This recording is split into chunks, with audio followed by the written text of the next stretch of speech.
Hi class, today our story is My Name Is Yoon, and the author of this story is Helen Rekorvitz, and it's illustrated by Gabby Swatkowska. Gabby, is an award-winning illustrator. So you'll see her little medal on page 113.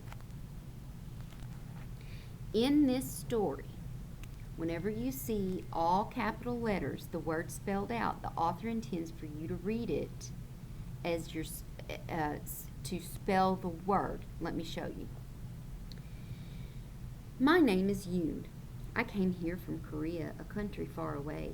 It was not long after we settled in that my father called me to his side. Soon you will go to your new school. You must learn to print your name in English, he said. Here, this is how it looks. Y-O-O-N. I wrinkled my nose. I did not like Y-O-O-N. Lines, circles, each standing alone. My name looks happy in Korean, I said. The symbols dance together. And if you'll notice there on 114, that is the way Yoon's name looks in Korean. They use symbols rather than letters. And in Korean, my name means shining wisdom. I like the Korean way better. Well, you must learn to write it this way. Remember, even when you write in English, it still means shining wisdom. I did not want to learn the new way. I wanted to go back home to Korea. I did not like America. Everything was different here, but my father handed me a pencil, and his eyes said, "Do as I say." He showed me how to print every letter in the English alphabet. So I practiced, and my father was very pleased. "Look," he called to my mother. "See how well our little Yoon does." "Yes," she said. "She will be a wonderful student." I wrinkled my nose.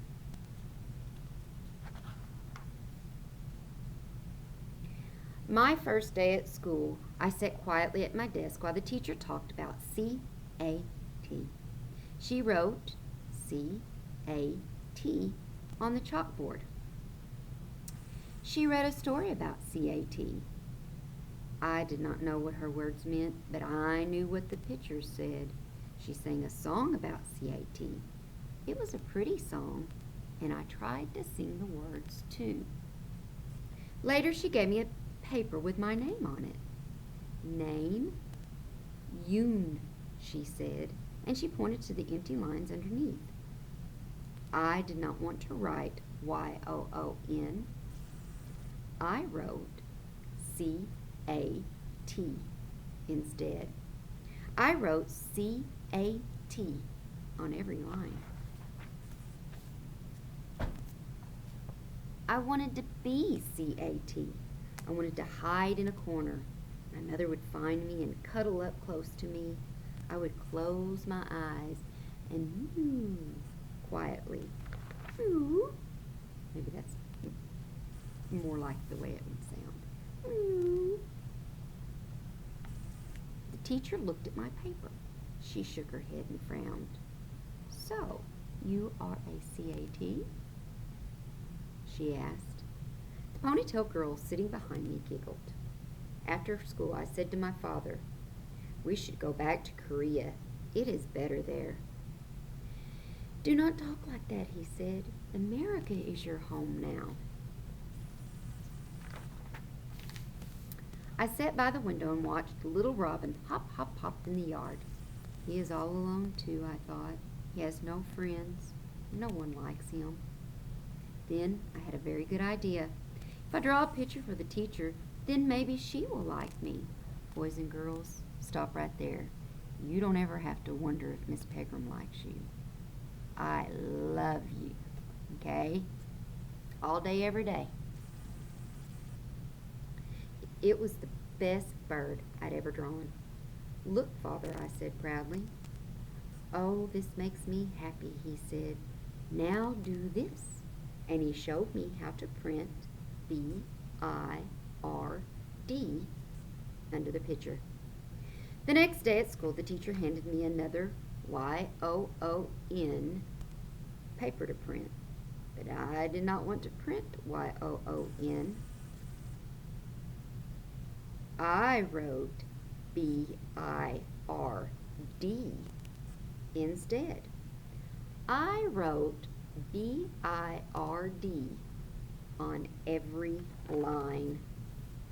I wanted to be B-I-R-D.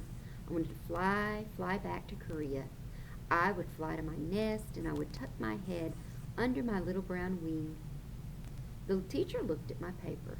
Again, she shook her head. So, you are B-I-R-D? She asked. Then I showed her my special robin drawing. I patted my red dress, then I patted the red robin. I lowered my head and I peeked up at her. The teacher smiled. How was school today, my daughter? My mother asked. I think the teacher likes me a little. I said, well, that's good, my mother said. Yes, but at my school in Korea, I was my teacher's favorite. I had many friends. Here I am all alone. You must be patient with everyone, including yourself, my mother said. You will be a fine student and you will make many new friends here. The next day at recess, I stood near the fence by myself. I watched the ponytail girl sitting on the swing. She watched me too. Suddenly, she jumped off the swing and ran over to me. Boys and girls, whenever you have a new student, always, always, always be like this little girl. She had a package in her hand. The wrapper said, C-U-P-C-A-K-E. She opened it and gave me one. She giggled, and I giggled too. When we were back in school, the teacher gave us more printing papers. I did not want to write Y-O-O-N. I wrote C-U-P-C-A-K-E instead. I wanted to be C-U-P-E-C-A-K-E. The children would clap their hands when they saw me. They would be excited. C-U-P-C-A-K-E. They would say, here is C-U-P-C-A-K-E. The teacher looked at my paper. And today you are C-U-P-C-A-K-E? She said. She smiled very big, and her eyes said, I like this girl, Yoon. After school, I told my mother about my ponytail friend. I sang a new song for my father. I sang in English. You make us so proud, little Yoon, my mother said. Maybe America will be a good home, I thought. Maybe different is good too. The next day at school, I could hardly wait to print. And this time, I wrote Y-O-O-N on every line. When my teacher looked at my paper, she gave me a big hug.